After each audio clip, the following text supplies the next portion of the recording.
Hola, ¿cómo están todos? Bienvenidos a esta reacción, o más que reacción, a este análisis, a este descargo en mi canal de YouTube.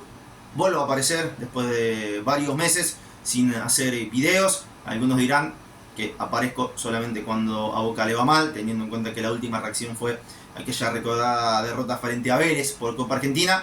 La realidad es que no le he dado mayor importancia a los resúmenes, a las reacciones, debido a que son varios los creadores de contenido que hacen este tipo de videos.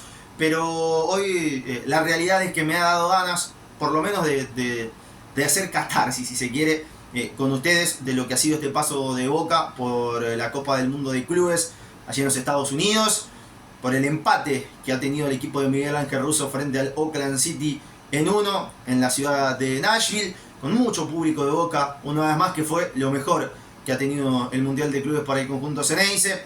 Un Boca que se quedó realmente corto, que dependía de un milagro para poder pasar de ronda, que necesitaba una ayuda del Bayern Múnich, que no terminó llegando porque Benfica ganó por 1-0 en Charlotte, se clasificó primero del grupo C de este Mundial de Clubes.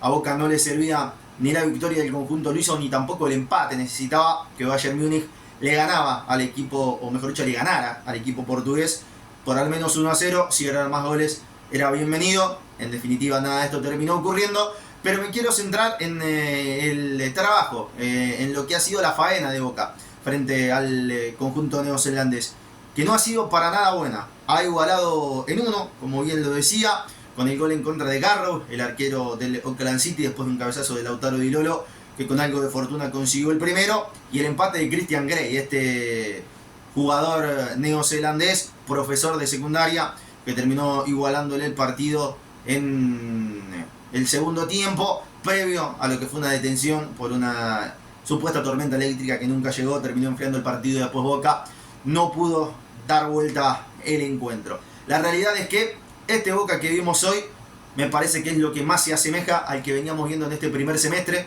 del 2025. Un Boca sin ideas, un Boca sin juego, que abusó del centro, que tiró, lo decían en las estadísticas en el primer tiempo, 35 centros, de los cuales solamente acertó en 9, que pasó tranquilamente los 50-60 centros durante todo el partido, que no han sido absolutamente recibidos por ningún futbolista azul y oro, intentando por los costados, sin juego ni por el sector interno, ni por los pasillos centrales, ni tampoco por las bandas, con un Ezequiel Ceballos que lamentablemente me parece que empieza a terminar su ciclo en Boca. Una nueva lesión para Changuito, que tuvo que salir promediando el primer tiempo. Fue reemplazado por Kevin Zenón, al que hemos visto mucho más cercano al del último semestre en Boca que aquel Zenón que hizo un muy buen segundo tiempo frente a Benfica, que había hecho un muy buen primer tiempo frente al Bayern Múnich. En este caso es el Zenón de siempre, ¿no? Con el centro que normalmente termina quedando corto. Hay que rescatar los dos partidos que jugó Boca frente a los europeos. El empate 2-2 frente a Benfica y la derrota por 2-1 frente al Bayern Múnich, con un equipo que representó al hincha como pocas veces venía ocurriendo en el último tiempo, con una idea de juego que se asemejó mucho más a un trabajo lógico de Miguel Ángel Russo, siendo punto y no banca, primero frente al conjunto luso, luego contra el equipo teutón, donde lamentablemente no pudo soportar los muy buenos resultados que venía consiguiendo, la victoria por 2-1 frente a Benfica y luego el empate en 1 frente al Bayern Múnich. Se terminó convirtiendo en un empate y en una derrota, lo que terminó decantando que Boca dependiera de un milagro para poder pasar de fase, con una ayuda que necesitaba de Bayern Múnich, que no terminó llegando. Benfica ganó por 1-0, tampoco le servía el empate a Boca, lo que necesitaba era una victoria del conjunto germano. Si era por más de un gol, mucho mejor y era bienvenida, pero Boca no hizo su trabajo. El equipo de Miguel Ángel Russo necesitaba ganar al menos por 5 goles, y lo que terminó ocurriendo fue igualar contra el equipo más débil de toda la Copa del Mundo, un equipo semi-amateur que consiguió su primer gol en este Mundial después de haber recibido 16 en los partidos anteriores contra Bayern Múnich y contra Benfica. El primer gol del Mundial se lo marcó a Boca de pelota parada, tercer gol de pelota parada que le marcan a Boca en este Mundial de Clubes. Es realmente preocupante lo que ha dejado este partido. Insisto, me parece que todo lo bueno que hizo frente a los equipos del viejo continente terminó siendo opacado hoy en este enfrentamiento contra el conjunto oceánico. De todas formas, creo que hay algunas cosas para rescatar. Me parece que Miguel Ángel Merentiel es la bandera de este equipo y creo que Boca debería encolumnarse detrás del uruguayo. En Ayrton Costa creo que Boca ha encontrado el central de jerarquía que necesitaba y que claramente va a ocupar el lugar que va a dejar en buena hora Marcos Rojo. Lautaro Blanco se parece mucho más a aquel Lautaro Blanco que arribó del Elche, que sorprendió a propios extraños y que en algún momento se especulaba con la chance de que Lionel Scaloni lo lleve a la selección argentina. Rodrigo Bataglia creo que, no digo que fue un hallazgo, porque comenzó siendo volante central, pero en el último tiempo jugaba mucho más en la saga. Miguel Russo optó por poner al ex hombre del Sporting de Lisboa como número 5 y rindió de gran manera.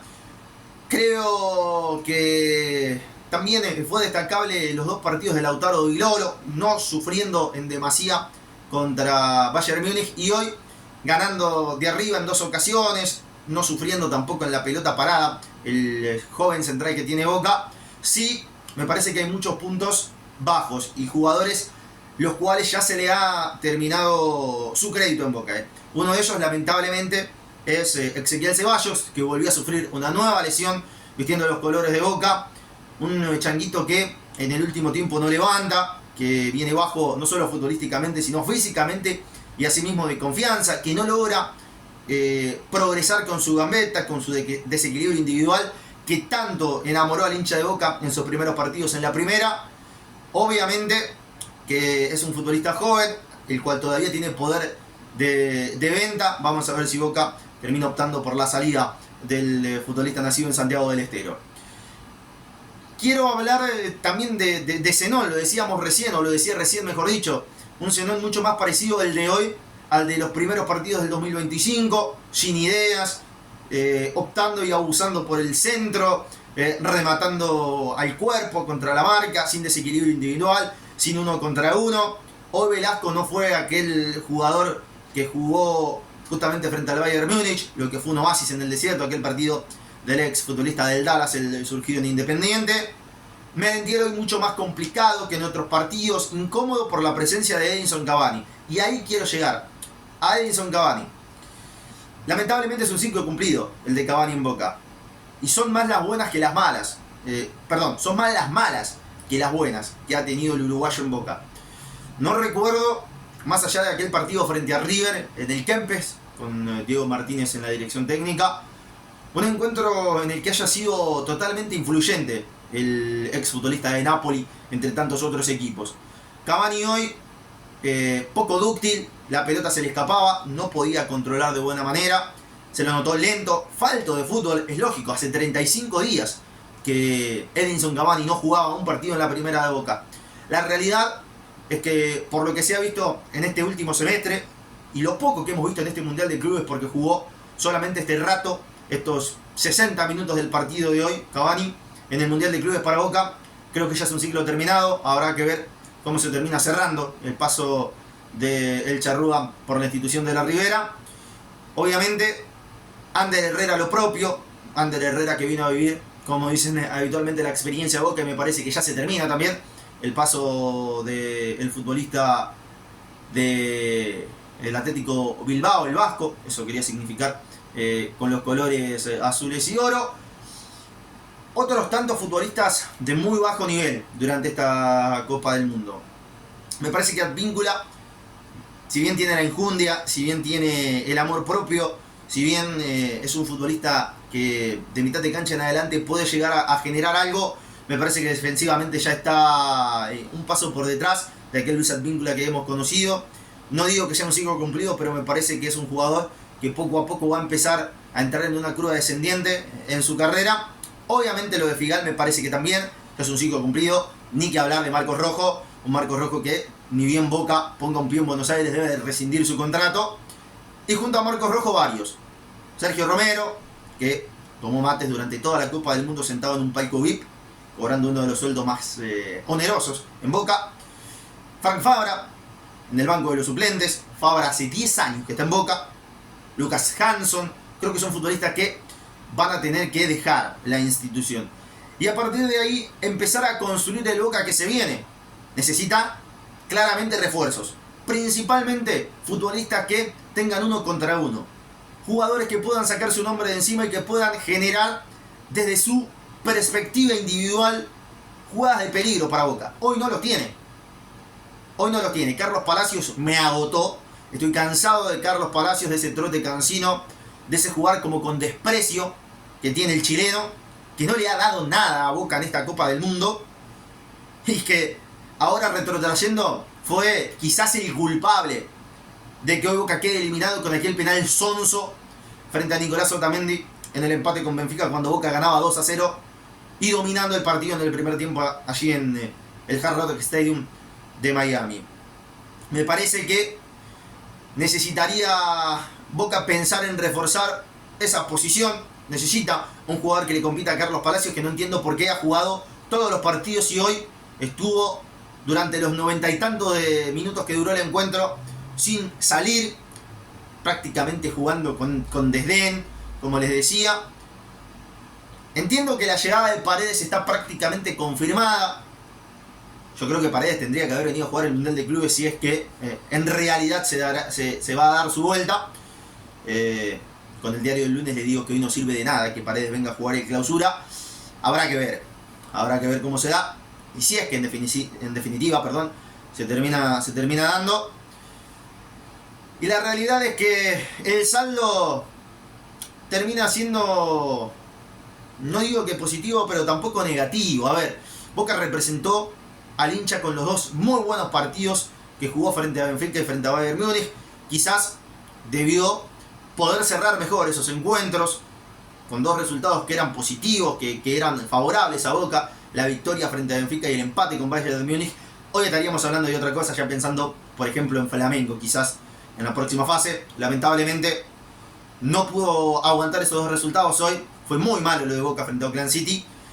Y se va a volver Boca después de haber jugado la Copa Mundial de Clubes sin victorias, lamentablemente. Será arduo el trabajo que tendrá que llevar a cabo Miguel Ángel Russo. Veremos si con el correr de las horas van apareciendo los refuerzos que lleguen a este equipo, porque, insisto, necesita algunos futbolistas en posiciones muy individuales. Y después construir con la base. ¿Cuál es la base? Me parece que Marchesín es un arquero que es muy importante para este Boca. Es un arquero de equipo grande, el ex Lanús, con paso por el fútbol de Brasil y obviamente por el Porto. Creo que Ayrton Costa es la mejor incorporación de los últimos tiempos. Un central hecho a la medida de Boca.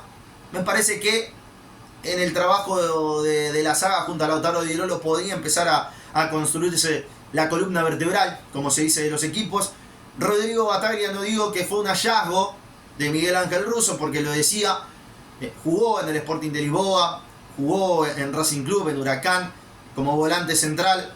Volvió a optar Miguelo por poner a Bataglia en esa posición y lo hizo realmente bien. Y obviamente la bestia, Miguel Ángel Merentiel, el mejor jugador de Boca, por lo menos de los últimos 5 años. Un jugador con enjundia, con ganas, con amor propio, con espíritu, con sentido de capitanía, con testículos. Un jugador con hambre, con ganas y además que no se achica en las difíciles. Lo vimos con Benfica, lo vimos con el Bayern Múnich. Hoy quizás mucho más incómodo con la presencia de Cavani en el área, pero intentando, pero siempre luchando. Marcó un gol que después fue anulado por una mano de Kevin Zenón antes del centro atrás. Creo que a partir de allí Boca tendría que empezar a construir. Lautaro Blanco creo que es un futbolista o será un futbolista importante. Me parece que Malcolm Breda también es una buena incorporación para hacer la banda por la izquierda. Boca necesita jugadores que tengan la posibilidad de hacer todo el recorrido. Hoy por hoy creo que Tomás Belmonte será el acompañante de Rodrigo Bataglia, en tanto y en cuanto no termine arribando Leandro Paredes.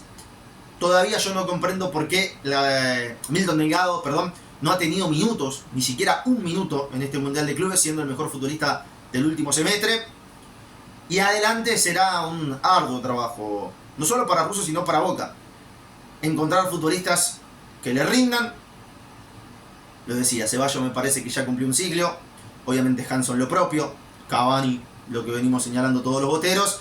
Aguirre será una incógnita. Se hablaba con la posibilidad de que termine emigrando. Veremos. Hoy por hoy Boca no tiene jugadores que puedan hacerlo por los costados. No tiene extremos, no tiene segundas puntas. Será trabajo para el Consejo de Fútbol, si es que en algún momento trabaja, para terminar de concretar algún que otro refuerzo de cara al torneo clausura, que será clave para Boca. Boca está obligado a ganar el torneo clausura del fútbol argentino, está obligado a competir, como dice Román, en la Copa Argentina, al menos llegar a la final. Necesita Boca ganar títulos, necesita Boca clasificarse directamente a la próxima Copa Libertadores, olvidarse rápido del pésimo partido que jugó con Oakland y tratar de fijarse mucho más en los encuentros que estuvo enfrentando a Benfica en primera instancia y al Bayern Múnich después. Y en definitiva será todo por venir ahora para el conjunto Ceneice. Vuelvo a insistir, tenía ganas de hacer este video, hace mucho que no subía reacciones, pero que entiendan. Y bueno, si así lo desean, pueden dejar su like, pueden suscribirse si todavía no lo estás, es totalmente gratuito y a mí me ayudan para seguir creciendo. Estoy recién arrancando en esta plataforma que es YouTube y realmente es todo ganancia si se suscriben y si dejan su like y si comentan. Pueden estar de acuerdo, pueden no estar de acuerdo, pero es importante que me dejen su comentario. Obviamente si lo quieren compartir con sus amigos es más que bienvenido. Síganme en las redes sociales que lo van a tener en la descripción del video y como siempre, aguante Boca hasta la muerte. Ojalá que Boca mejore de cara a este segundo semestre. Prometo estar haciendo más videos en función de lo que vaya sucediendo con el amor de nuestras vidas. Muchísimas gracias y hasta la próxima. Chau, chau.